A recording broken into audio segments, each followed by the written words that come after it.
રોજ અવનવા કૌભાંડો આવતા હોય છે અને કૌભાંડોને દાબી દેવા માટે આ જ રાજનેતાઓ તમામ પ્રકારના પ્રયત્નો કરતા હોય છે. સુરેન્દ્રનગરના વજુભાઈ રાઠોડ કે જે ભારતીય જનતા પાર્ટીના વર્ષો જૂના કાર્યકર છે અને એમની સાથે આપણે વાત કરી છે. વઢવાણ માર્કેટિંગ યાર્ડ બાબતમાં હું સાહેબ ચાર ટ્રેન તરીકે ચૂંટાયેલો સભ્ય છું. 2012 થી માંડી અને 2015 સુધીમાં વહીવટની અંદર રાજકોટ રોડ ઉપર જે જમીન રાખવામાં આવેલી એ જમીનની અંદર ભ્રષ્ટાચાર મોટા પ્રમાણમાં થયેલો. ત્યારે 15 સભ્યોમાંથી મેં એક જણાએ વિરોધ કરેલો કે ભાઈ આ જે છે આવા પૈસા ખર્ચવાથી જે નુકસાન થાય અને જે યાર્ડ છે એને મોટો ધક્કો લાગે અને બીજા કોઈ કાર્ય થાય નહીં. તેમ છતાં પણ બહુમતીથી આ જમીન રાખવામાં આવી. જે જમીનની કિંમત 1 એકરના 20 લાખ રૂપિયા હતા એ જ જમીન 1,85,00,000 ખરીદવામાં આવી. જે જંત્રી મુજબનો જે પૈસા વધારે મુજબના થયા તે પૈસા મુજબ આર્થિક રીતે એપીએમસીને મોટી નુકસાની થઈ. એના દૂધની ડેરીની અંદર ભ્રષ્ટાચાર કર્યો જેના કારણે એમને છૂટા કરવામાં આવ્યા. રામજીભાઈ ગોહિલ હાલના એપીએમસીના ચેરમેન છે, તેમને છૂટા કરવામાં આવ્યા. ત્યારબાદ 2012માં જે માર્કેટિંગ યાર્ડની જમીન હતી રાજકોટ રોડ ઉપર ભારતજીન પાસે તે વેચી નાખી અને તેમાં પણ ફરિયાદ થયેલી અને કેસ થયેલો અને તેની ઉપર પણ એની અંદર 47,000 રૂપિયાની પેનલ્ટીની આજની તારીખ સુધીની બજવણી થઈ નથી. નામો ચડાવ્યા અને ખોટો વહીવટ કરી અને ભ્રષ્ટાચાર કરેલો.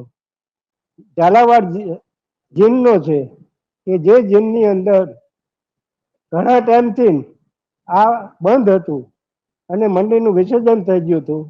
આ લોકોએ નવી મંડળીમાં સભ્યો ઊભા કરી અને એની અંદર કૌભાંડ ચાલુ કર્યું અને તે અત્યારે કેસ ચાલે છે અને એ કેસનું મુદત હજી અમને 4/4 હતી પણ હજુ એનો કોઈ ચુકાદો અમને આપેલ નથી. ત્યારબાદ 2 ખાના ઉપર લખેલા ત્યારે 2013માં એ 2 જે ખાના હતા એની ઉપર ખોટું જે છેડા કરવામાં આવ્યા અને એના કારણે થઈ અને એ કેસની અંદર આ લોકોને જામીન ઉપર આપવા રહ્યા. ઝાલાવાડ જેલની અંદર જે અમે કેસ કર્યો એની અંદર 13 થી 14 જણનો સમાવેશ થાય છે.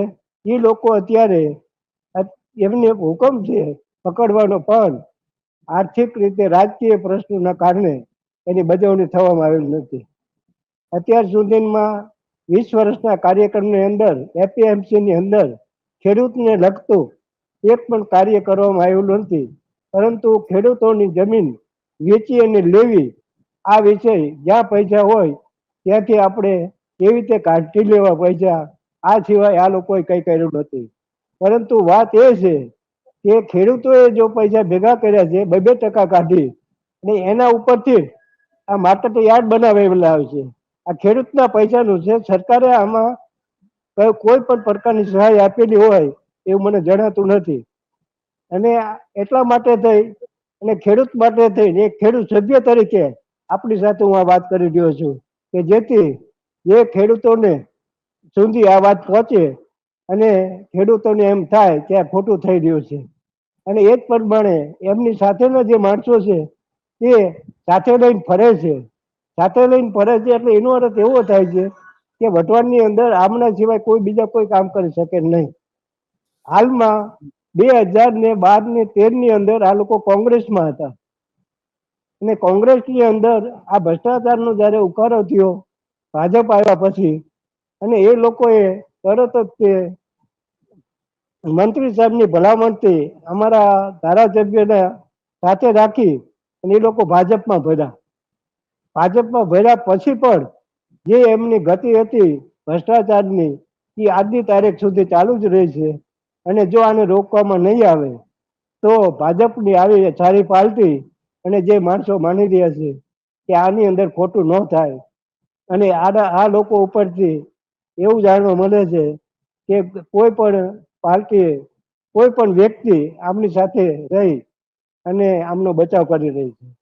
તો આવું ન થાય એટલા માટે થઈને મેં નિવેદન આપ્યું છે અને આપ સૌને પહોંચાડજો એવી મારી નમ્ર વિનંતી. બરાબર.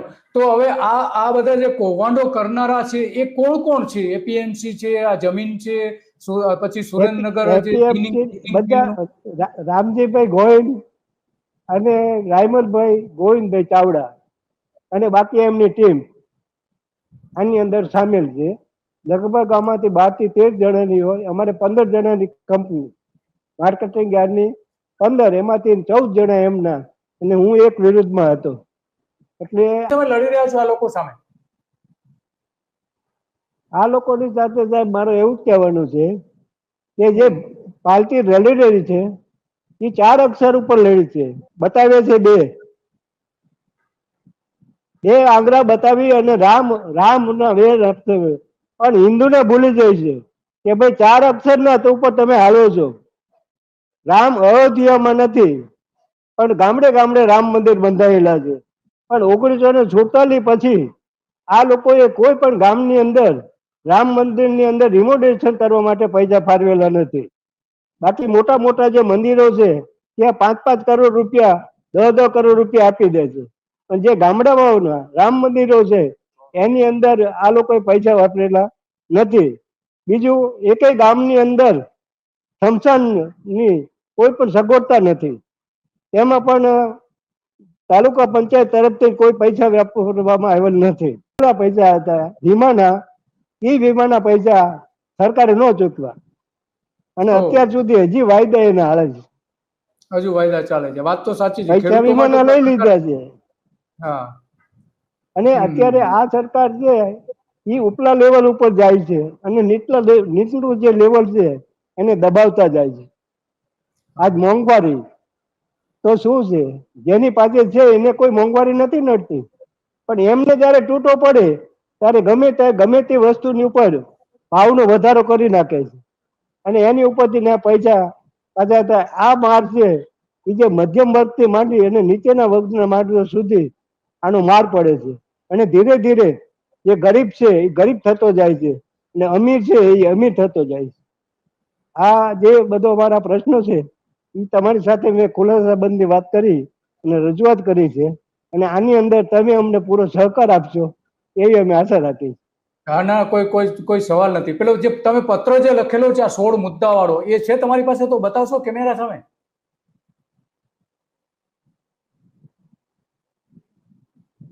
લખાણ?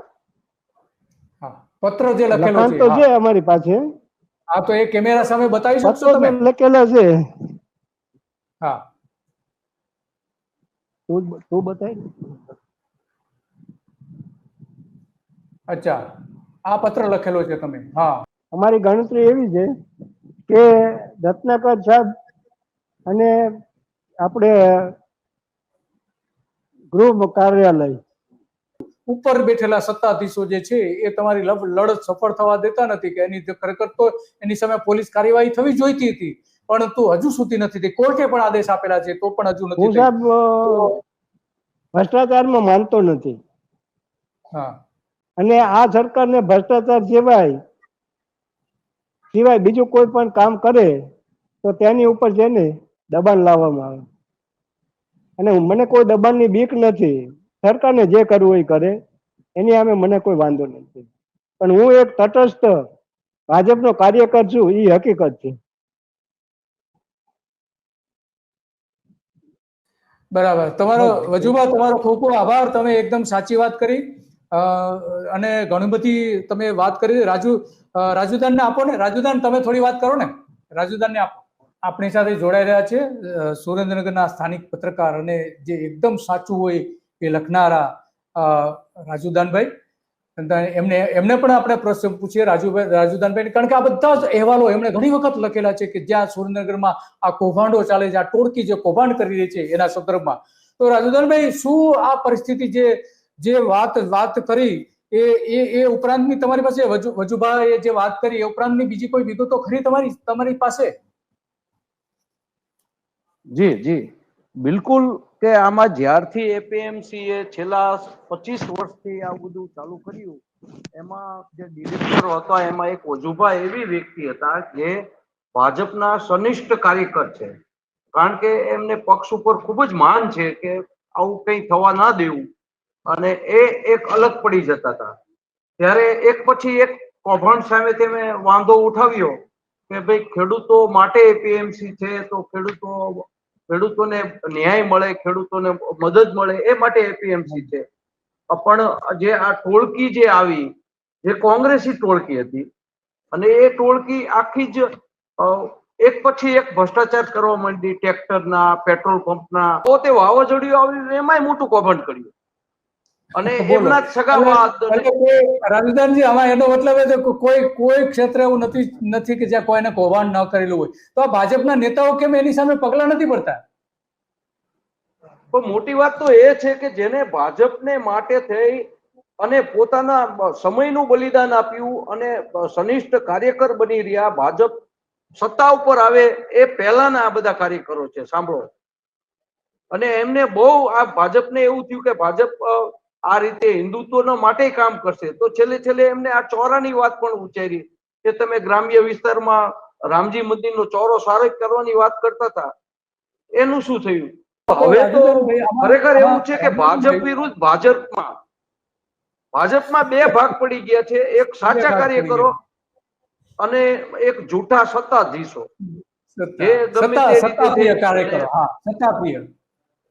તો